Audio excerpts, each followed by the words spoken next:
ஜெய் ஜெய் சாயிராம். சத்தியத்தோடு நடக்கும் பொழுது நிச்சயமாக சில பின்னடைவுகள் வரத்தான் செய்யும். நன்றி மறந்தவர்களை எண்ணி எண்ணி மனவேதனைப்படாதே. உன்னுடைய நல்ல மனதிற்கு நல்லது மட்டுமே நடக்கும். நான் அதை நடத்தி காட்டுகிறேன். உன் கஷ்டத்திற்கு நான் ஒரு முடிவு கூறுகிறேன். இதை நம்பிக்கையோடு முழுவதுமாக கேள். பிறகு நடக்கப் போவதை பார்த்து நீயே அதிசயித்து நிற்பாய். உன் வாழ்வில் நடக்கப் போகும் மாற்றங்களை நீயே கண்ணார பார்க்கத்தான் போகிறாய். நீ உண்மையாக இருப்பதால் சில அதிருப்திகளை தாங்கிதான் செல்ல வேண்டும். சில உண்மையான முகங்களை பார்க்கத்தான் வேண்டும். அப்படி நீ உண்மையாக இருக்கும் பட்சத்தில், நேர்மையாக இருக்கும் பட்சத்தில் உன் நேர்மைக்கும் உன் சத்தியத்திற்கும் களங்கம் ஏற்படும்படி சூழ்நிலைகள் வரலாம். உன் சத்தியத்தே நீ இழக்கக்கூடிய சூழ்நிலையும் வரலாம். உன் உண்மைக்கு மாறாக நீ வாழக்கூடிய சூழ்நிலைகள் கூட உன்னை நோக்கி வரலாம். ஆனால் எந்த நேரத்திலும் உன்னுடைய நேர்மையையும் உன்னுடைய சத்தியத்தையும் நீ கைவிடாமல் இருந்தால் நீ எடுத்த காரியத்தில் நிச்சயமாக வெற்றி பெறுவாய். வெற்றி என்னும் இலக்கை அடைந்தே தீருவாய். உன் வாழ்வில் நடக்கப் போகும் அதிசயத்தை பார்த்து நீயே நம் வாழ்க்கையில் இதுவா நடக்கிறது என்று ஸ்தம்பித்து நிற்கப் போகிறாய். உன்னுடைய முடிவு நல்லதாகவே இருக்கும். நீ செய்ய வேண்டியது எல்லாம் ஒன்றே ஒன்றுதான். கடினமான பாதையில் கடினமான சூழ்நிலையில் செல்லும் பொழுது என் சத்தியமே என்னை காக்கும், என் தர்மமே என்னை வழிகாட்டும் என்ற நேர்மறை வார்த்தைகளை உன்னுள்ளேயே சொல்லிக்கொண்டே இருப்பதுதான். அந்த நேர்மறையான வார்த்தைகளே உன்னை நல்ல வழிக்கு அழைத்து செல்லும்.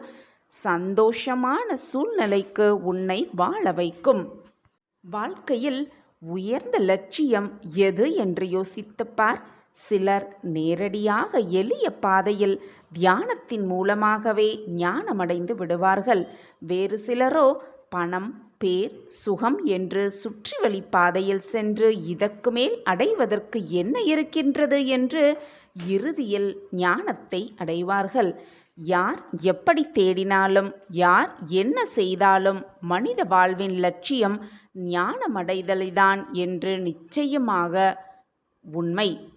பணக்காரராவதன் மூலமாக உண்மையாகவே எதை அடைய முயன்று கொண்டிருக்கிறோம் என்பதை சற்று சிந்தித்து பார்த்தாலே அதன் உண்மை புரியும்.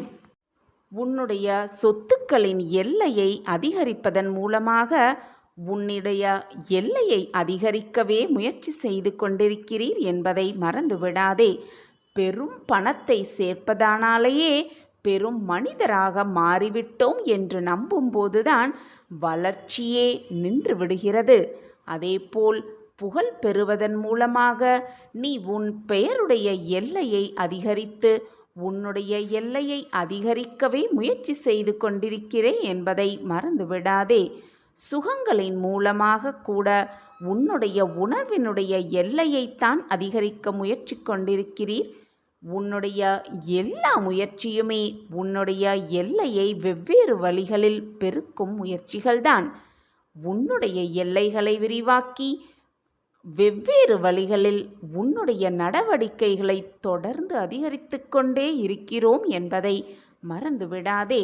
வாழ்வில் எந்த ஒரு உச்சியை ஒருவர் தொட்டாலும் அது வாழ்வின் ஒரே ஒரு பரிமாணமாகத்தான் இருக்கிறது. ஆனால் ஞானமடைதல் என்னும் உன்னத நிகழ்வு உன்னை எல்லா பரிமாணங்களிலும் மலர செய்யும், சந்தோஷமடைய செய்யும். அதுதான் அபூர்வ அனுபவமாகவே இருக்கும். ஞானத்தை அடைவதற்காக உழைக்கும் ஒருவர் அவருடைய வாழ்வில் எதையுமே இழக்கவே மாட்டார். மாறாக எல்லாவற்றையும் பெற்றுக்கொண்டே இருப்பார், பெறத்தான் செய்வார். ஞானத்தை இலக்காக கொண்டிருக்காமல் உழைப்பவர் எல்லாவற்றையும் அடைந்த பிறகு கூட எதையும் அடையாத அதிருப்தியை தான் பெற்றிருப்பார். ஞானமடைவதற்கு தடையாக இருக்கும் அகங்காரம் முதலில் தூக்கி எறிந்துவிடு. உன்னுடைய அகங்காரத்தை முதலில் தூக்கி எறிந்துவிட்டால் நிச்சயமாக உன் வாழ்வில் நீ ஞானத்தை மிக சுலபமாக பெற்றுவிடலாம். ஒருவர் தன்னுடைய குருவிடம் இப்படி கேட்டாராம். அடிக்கடி எங்களை அகங்காரம் பிடித்தவர் என்று திட்டுகின்றீர்களே குருவே, அகங்காரம் கூட அந்த இறைவனால் படைக்கப்பட்ட ஒன்றுதானே. இறைவனால் படைக்கப்பட்ட ஒன்று எப்படி தவறாக இருக்க முடியும்? சரியான விளக்கங்கள் கூறுங்கள் குருவே என்று கேட்டாராம். குரு அக்கேள்விக்கு பதிலளித்த போது, உங்களின் அகங்காரத்தை பூர்த்தி செய்வதற்காக வாழ்ந்தால் கூட பரவாயில்லை. ஆனால் உங்களின் மொத்த வாழ்வும் யாரோ ஒரு சிலரின் அகங்காரத்தை பூர்த்தி செய்வதற்காகவே ஓடிக்கொண்டிருக்கிறது. அடுத்தவரின் அகங்காரத்திற்காக உன்னையே அர்ப்பணிக்க வைத்து உன்னுடைய வாழ்வை கேலி கூத்தாகும் அகங்காரத்தை தான் நான் திட்டுகிறேன். அதைதான் விட்டொழிக்க சொல்கிறேன் என்று கூறினாராம். எங்களின் அகங்காரத்தை பூர்த்தி செய்தால் கூட பரவாயில்லை என்று சொல்லுகிறீர்களே, அழிக்கப்பட வேண்டிய அகங்காரத்தை பூர்த்தி செய்ய ஆரம்பித்தால் இந்த ஜென்மமே பாழாய் போய்விடுமல்லவா குருவே என்று கேட்டாராம். அதற்கு அந்த குரு, அகங்காரம் அழிக்கப்பட வேண்டும் என்பதையெல்லாம் நடைமுறைப்படுத்துவதற்கு இன்று தயாராக இருக்கும் புத்திசாலிகள் மிக மிக குறைவு. பெரும்பாலான மனிதர்கள் தங்களின் விருப்பப்படி வாழ்வதாய் நம்பிக்கொண்டிருக்கிறார்கள். அது மிக பெரிய பொய். உங்களின் விருப்பம் என்பதே சமுதாயத்தாலும் சுற்றத்தாராலும் நேரடியாகவோ மறைமுகமாகவோ நிர்ணயிக்கப்பட்டவைதான். உங்களின் விருப்பப்படி முழுமையாக வாழ ஆரம்பித்துவிட்டால் ஞானியாகியே விடுவீர்களே. இது எல்லாமே தாண்டி அவர் இப்படி சொல்லிவிட்டால், இவர் இப்படி நினைத்துவிட்டால் என்னாவது என்று யார் யாருடைய அகங்காரத்திற்கெல்லாம் நம்மை வளைத்து உன்னை வளைத்து வாழ்வை அடகு வைத்து வாழ்வதால் தான் மனிதர்கள் வீழ்ந்து கொண்டிருக்கிறார்கள். இதைதான் விட்டுவிடு என்று நான் சொல்கிறேன் என்று குரு கூறினாராம். உன்னுடைய அகங்காரத்தை பூர்த்தி செய்வதற்காக உன்னுடைய எல்லைகளை அதிகரித்தால் கூட அழிய வேண்டியது அழிகின்றது என்று நிம்மதியாக இருக்கலாம். ஆனால் இதில் ஒரு பெரிய சிக்கல் என்னவென்றால், எது உன்னுடைய அகங்காரம் எது மற்றவருடையது என்று பிரித்து பார்ப்பது அவ்வளவு எளிதல்ல. உன்னுடைய அகங்காரத்தை கண்டுபிடித்து அதை பூர்த்தி செய்து அதிலிருந்து வெளியே வருவென்பது எல்லோருக்கும் சாத்தியமானதும் அல்ல என்று சொல்லி முடித்தாராம் அந்த குரு. பலருடைய ஆசை இப்படித்தான் இருக்கின்றது. உலகை அனுபவிக்கவும் வேண்டும், ஆனால் அகங்காரம் அழியவும் வேண்டும் என்று நிறைய பேர் இருக்கத்தான் செய்கிறார்கள். அதேபோல் தொடர்ந்து தன் எல்லையை விரித்து கொண்டே செல்ல வேண்டும், ஆனால் அகங்காரம் அழியவும் வேண்டும். சுருங்க சொல்ல வேண்டுமென்றால், எந்த பெரிய இழப்பும் இல்லாமல் கஷ்டம் இல்லாமல் வாழ்வை அனுபவித்து ஆளவும் அகங்காரம் அழியவும் வேண்டும் என்றுதான் பலரும் ஆசைப்பட்டு கொண்டிருக்கிறனர். இப்படிப்பட்டவர் கலையும் ஞானம் நோக்கி அழைத்து செல்லும் தியானம்தான் உங்களுக்கு இந்த நல்ல தியானமாகவே இருக்கும். இந்த தியானம் மிக எளியது, மிக வலியதும் கூட. நாம் எடுத்து வைக்கும் ஒவ்வொரு அடியும் அவர் கொடுத்ததுதான், அவர் அளித்ததுதான். யாருமே பார்க்காத இடத்தில் கூட நம் சாயப்பா நம்மை கவனிப்பார் என்று தெரிந்து கொண்டாலே போதும். யாருமே செய்து கொடுக்க முடியாத உதவிகளையும் யாருமே தீர்க்க முடியாத பிரச்சனைகளையும் சாயிநாதர் கொடுப்பார், தீர்த்து முடிப்பார். யாரிடமே கேட்டு கிடைக்காதது சாயியிடம் கேட்டால் நிச்சயமாக கிடைக்கும். இதோ இன்று கூட சாயப்பா வரங்களையும் ஆசிர்வாதங்களையும் வாக்குகளையும் நமக்கான வரங்களையும் அள்ளி அள்ளி கொடுக்கவே வந்துள்ளார். சாயப்பாவிடம் கை நிறைய பெற்றுக்கொள்ளலாம். சந்தோஷமாக நிம்மதியாக வாழ்க்கையை வாழலாம். ஓம் சாயிராம். உன்னுடைய வாழ்வில் நீ எதை நினைத்தாலும், எது கிடைக்க வேண்டும் என்று விரும்பினாலும் அது உனக்கு கிடைக்க வேண்டும் என்று ஆசைப்படுகிறாய், விருப்பப்படுகிறாய். நாம் எது கேட்டாலும் கிடைக்கவில்லை, எது நடந்தாலும் நம் வாழ்வில் அது நலமாக இருப்பதில்லை. நமக்கு மட்டும் ஏன் இந்த வேதனை என்ற உன் மன குழப்பத்திலிருந்து, உன் மன வேதனையிலிருந்து முதலில் வெளியே வா. முதலில் உன் வாழ்க்கையில் உன்னை சுற்றி என்ன நடந்தாலும் அது உனக்கான நன்மைக்காகத்தான் நடக்கிறது என்பதை முதலில் புரிந்து கொள். உன் வாழ்க்கையில் நடப்பது எல்லாமே நன்மைக்குதான். இப்போது வேண்டுமானால் உனக்கு அது எதிராக இருப்பது போல தோன்றினாலும் நிச்சயமாக இன்றல்ல என்றாவது ஒரு நாள் உன் வாழ்க்கைக்கு தேவையானதை மட்டும்தான் உன் வாழ்க்கையில் வழங்கியிருக்கிறார் சாயப்பா என்பதை நீ புரிந்து கொள்ளும் நேரம் வரும், சர்வ நிச்சயமாக வரும். அப்பொழுது நீ ஓடோடி வந்து, சாயிநாதரே, என் வாழ்க்கையில் நல்ல மாற்றங்கள் நிகழ்ந்துவிட்டது என்று கண்ணீரோடு கூறும் அந்த நல்ல நேரத்தையும் சாயப்பாவே உருவாக்குவார். உனக்கு வருவது எல்லாம் மிகப்பெரிய பிரச்சனை, மிகப்பெரிய சோதனை என்று கூட நினைக்கலாம். ஆனால் என்றாவது ஒரு நாள் அது உன் வாழ்க்கையில் உள்ள சிக்கல்களை தீர்ப்பதற்காக வந்த சுப நிகழ்வுகள்தான் என்பது உனக்கு அப்பொழுது தெள்ளத் தெளிவாகவே புரியும். கண்ணில் பார்ப்பது அனைத்தையுமே உண்மை என்று நம்பிக்கொண்டிருக்கிறாய். அப்படி இல்லை பிள்ளையே. உனக்கான நேரம் வரும் வரை சற்று பொறுமையாக காத்திரு. இன்று தவறு என்று நினைப்பது எதிர்காலத்தில் நிச்சயமாக சரி என்று நீ நினைக்கும் அளவிற்கு நல்ல மாற்றங்கள் உன் வாழ்வில் நிகழும். சிறு மாற்றமே ஆனாலும் அது சிறப்பான மாற்றமாக நிச்சயமாக இருக்கும். இது உன் சாயப்பா உனக்காகவே கொடுக்கும் சத்திய வாக்கேதான். நீ மனம் நோகும் அளவிற்கு தான் உனக்கான சோதனைகள் உன்னை இப்பொழுது சூழ்ந்து இருக்கிறது. அதனால்தான் வாழ்க்கையே நீ வெறும் சோகமாகவும் பாரமாகவும் நினைக்கிறாய். அனைத்தையுமே துச்சமாக எண்ணிவிடு. என் மீது உனக்கு நம்பிக்கை இருக்கிறதல்லவா? உனக்கான நல்ல வழியை, உனக்கான பிரகாசமான வழியை உன் கண்களுக்கு புலப்படும்படி நான் உன்னை அழைத்து செல்வேன். எதற்குமே உன் மனதை போட்டு குழப்பிக் கொள்ளாதே. வெற்றி பெறுவது மிக மிக எளிது. என்ன செய்கிறாய் என்பதை அறிந்து செய்தால் வெற்றி உனதானதே. செய்வதை விரும்பி செய்தால் வெற்றி உனதானதே. செய்வதை நம்பிக்கையோடு செய்தால் வெற்றி உனதானதே. எனவே நம்பிக்கையோடு பொறுமையோடு நமக்கான வாழ்வு நமக்காக காத்திருக்கிறது என்பதை தீர்க்கமாக மனதில் வைத்துக்கொண்டு நம்பிக்கையோடு செயல்படு. உனக்கான வாழ்வு உனக்காகவே காத்திருக்கிறது. இதுவரை நடந்ததை எண்ணி யோசிப்பதை விட இனி எப்படி நடக்க வேண்டும் என யோசிப்பவர்களே வாழ்க்கையில் வாழத் தெரிந்தவர்கள், வெற்றியை சூடத் தெரிந்தவர்கள். வேறு வழியே இல்லை என்னும் போது வரும் தைரியத்திற்கு பலம் மிக மிக அதிகம். எனவே தைரியமாக இரு, மனதை திடமாக வைத்துக்கொள். எப்பொழுதுமே நம்பிக்கையோடு இரு. உன் வாழ்க்கையில் நீ வெற்றியை மிக சுலபமாக எட்டி பிடிக்கலாம். மிக சுலபமாக வெற்றியை உனதாக்கிக் கொள்ளலாம். நம்பிக்கைதான் வாழ்க்கை. பொறுமையாக இரு. மனதை முதலில் பண்படுத்த பழக வேண்டும். அப்படியென்றால் என்ன சாயிநாதரே என்று கேட்கிறாயா? தினமும் காலையும் மாலையும் தியானம் செய். நேற்றைய பொழுது முடிந்துவிட்டது. இன்றைய பொழுதை எவ்வளவு பயனுள்ளதாக மாற்றமைக்க முடியும் என்று சிந்தனை செய்வதால் நம் வாழ்வில் நிம்மதிக்கு எப்பொழுதும் பஞ்சமே இருக்காது. மகிழ்ச்சிக்கு எப்பவும் பஞ்சமே வராது. வாழ்க்கையில் எப்படி முன்னேறலாம், வாழ்வை எப்படி உயர்த்தலாம் என்பதை முதலில் திட்டமிட வேண்டும். அந்த திட்டப்படி காய்களை நகர்த்தி வாழ்க்கையில் வெற்றியை அடைய வேண்டும்.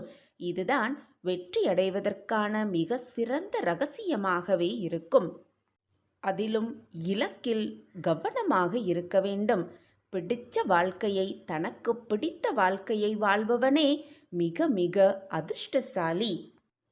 எந்த வாழ்க்கையாக இருந்தாலும், தனக்கு என்ன வாழ்க்கை கிடைத்திருந்தாலும் தனக்கு பிடித்த மாதிரி வாழ்க்கையை வாழ்பவனே புத்திசாலியாகிறான். மாற்றங்கள் என்ற ஒன்றே இந்த உலகத்தில் இறைவன் தோற்றுவித்த மாறாத நியதி. இந்த ஒரு விஷயத்தை புரிந்து கொண்டு நாம் வாழ கற்றுக்கொண்டோமேயானால் யாருடைய மாறுதல்களும் நம் வாழ்வில் பெரும் தாக்கத்தையும் பெரும் ஏமாற்றத்தையும் ஏற்படுத்தாது. எப்பொழுது உன் சாயி தேவாவிடம் பேசும் பழக்கத்தை நீ ஏற்படுத்திக் கொள்கிறாயோ அப்பொழுதிலிருந்து தனிமையாக இருக்கிறோமே என்று உன் மனம் வருந்தவே வருந்தாது. நான் தான் உனக்கு துணையாக இருக்கிறேனே, பின் எப்படி உன் மனதிற்கு அந்த ஏக்கம் வரும்? நான் எப்படி வரவிடுவேன்? நான் உன்னோடு எப்பொழுதும் பேசிக்கொண்டுதான் இருக்கிறேன். நீ என்னை உணர்ந்து கொள். நடப்பது எல்லாம் நன்மைக்கே. கூடிய விரைவில் நீ நல்ல செய்தியை, மகிழ்ச்சியான செய்தியை நிச்சயமாக கேட்பாய். நீ இன்னும் உன் இழப்பை நினைத்தே வருந்திக் கொண்டிருக்கிறாயே. உன் இழப்பு என்பது மிக பெரியதுதான். ஆனால் அதற்காக அதையே நினைத்து கொண்டிருந்தால் எல்லாம் சரியாகிவிடுமா? அல்லது ஏதாவது மாறிதான் விடுமா? நன்றாக சிந்தித்துப் பார். உன்னிடம் இருந்து போன எந்த பொருளுக்காகவும் எப்பொழுதுமே வருந்தாதே. என்றோ ஒரு நாள் அது உன்னை விட்டு போகத்தான் போகிறது, அல்லது நீ அதை விட்டு போகத்தான் வேண்டும். இதுதான் வாழ்க்கையின் நியதி. எதுவுமே நிரந்தரமல்ல. உலகமே நிரந்தரமல்ல. உன் உடலும் உனக்கு நிரந்தரம் அல்ல. ராஜாக்கள் கூலிகளாக ஆவதும் கூலிகள் ராஜாக்கள் ஆவதும் தான் உலக இயல்பு. உலகம் மாறிக்கொண்டேதான் இருக்கும். எது உன்னிடம் இருந்து பறிக்கப்பட்டதோ அதை போன்று 1000 மடங்கு உனக்கு கிடைக்கும். நான் கிடைக்க வைப்பேன். அது கிடைக்க நீ தைரியத்தோடு இருக்க வேண்டும். தன்னம்பிக்கையை இழந்துவிடக்கூடாது.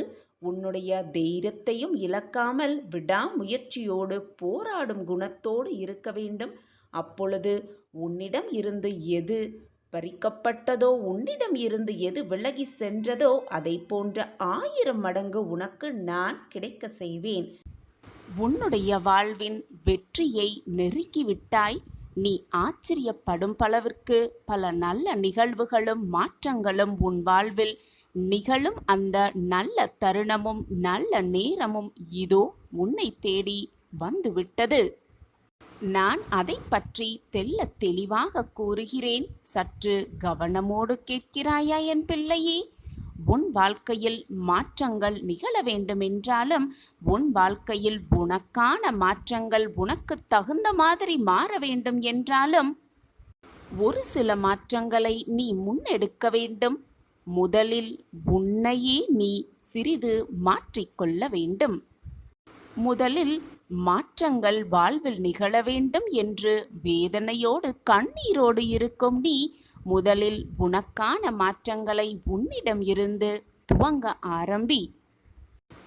என் அன்பு பிள்ளை, ஏதேனும் ஒரு காரியங்களை, ஏதேனும் ஒரு நிகழ்வுகளை செய்ய வேண்டும் என்று விருப்பம் கொள்கிறாய்.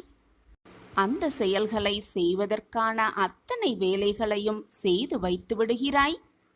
எல்லாம் தயாராக இருக்கும் வேளையில் அந்த செயல்களை இன்று துவங்கலாமா அல்லது மறுநாள் துவங்கலாமா என்ற குழப்பம் உன் மனதில் முதலில் எழுகிறது.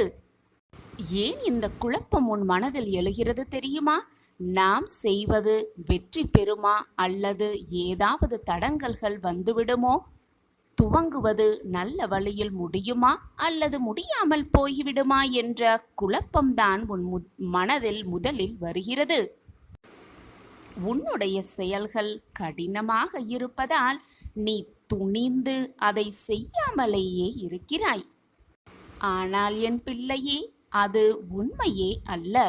நீ துணிந்து ஒரு செயலை செய்யாமல் இருப்பதால்தான், தயங்குவதால்தான் அந்த நிகழ்வு நிகழப்படாமலேயே இருக்கிறது, நிறைவேறாமலேயே இருக்கிறது. எந்த காரியமானாலும் அதை செய்யும் முன்பாகத்தான் தயக்கமும் பயமும் இருக்கும். எதை பற்றியும் கவலைப்படாமல் தைரியமாக நீ செயல்களை செய்ய ஆரம்பித்தால், உனக்கான முதல் அடியை எடுத்து வைத்துவிட்டால் அது சென்று கொண்டேதான் இருக்கும். உனக்கான தடைகள் எங்கு வந்தாலும், தங்கு தடைகள் என்ன உன்னை சூழ்ந்தாலும் கூட நீ அனைத்தையும் தாண்டி சென்று கொண்டேதான் இருப்பாய். எப்படி தெரியுமா? உன்னுடைய வழித்துணைக்குதான் நான் ஒருவன் இருக்கிறேனே. உன் அப்பா உன்னோடு இருக்கும் வரை நீ எதற்காக பயப்படுகிறாய்? எதற்குமே தயங்காமல் பயப்படாமல் செய்ய ஆரம்பி. நீ தயங்காமல் ஒரு செயலை செய்ய ஆரம்பித்து விட்டாலே எந்த ஒரு தடைகளையும் சுலபமாக தாண்டி அதை வெற்றியை உன்வசம் ஆக்கிக் கொள்ளலாம். நிச்சயமான மாற்றங்களை உன் வாழ்வில் நிகழ்த்தியே தீரலாம். நீ ஏற்றும் விளக்கிற்கு வெளிச்சத்தை கொடுக்க மட்டுமே தெரியும். இருளாக இருக்கும் இடத்திற்கு வெளிச்சத்தை கொடுப்பதற்கே அந்த விளக்குக்கு புரியும். ஆனால் எந்த இடத்தில் வெளிச்சத்தை வர வைக்க வேண்டும் என்பது உனக்குதானே புரிய வேண்டும். அந்த விளக்கு ஒளியை வீட்டில் எங்கு வைத்தால் வீடு முழுவதும் பிரகாசமாக்கலாம் என்ற முடிவை நீதானே எடுக்க வேண்டும் பிள்ளையே. அதே போலத்தான் உன் வாழ்க்கையும். உனக்குள் இருக்கும் திறமையை எங்கு உபயோகப்படுத்த வேண்டும், எங்கு உபயோகப்படுத்தினால் அது நிறைவான வெற்றியாக வளரும் என்பதை நீதானே முடிவு செய்ய வேண்டும். உனக்குள் பல திறமைகள் இருக்கிறது. இன்னும் எத்தனை நாட்கள்தான் அதை அனைத்தையும் உன் மனதிற்குள்ளேயே போட்டு பூட்டி வைத்து கொண்டிருக்கப் போகிறாய்? தயங்காமல் அனைத்தையும் வெளியே எடுத்துக்கொண்டு வா. உனக்கு தேவையான அனைத்தையும் உனக்கு பக்க பலமாக இருந்து நான் உனக்கு வழங்கி கொண்டே இருப்பேன் என்பதை மட்டும் எந்த நொடியும் மறந்துவிடாதே, மறுத்தும் விடாதே. ஒரு தாயாக தகப்பனாக உன்னப்பா உன்னோடு இருக்கும் வரை எதற்குமே நீ பயப்படவோ அஞ்ச வேண்டிய அவசியமே இல்லை.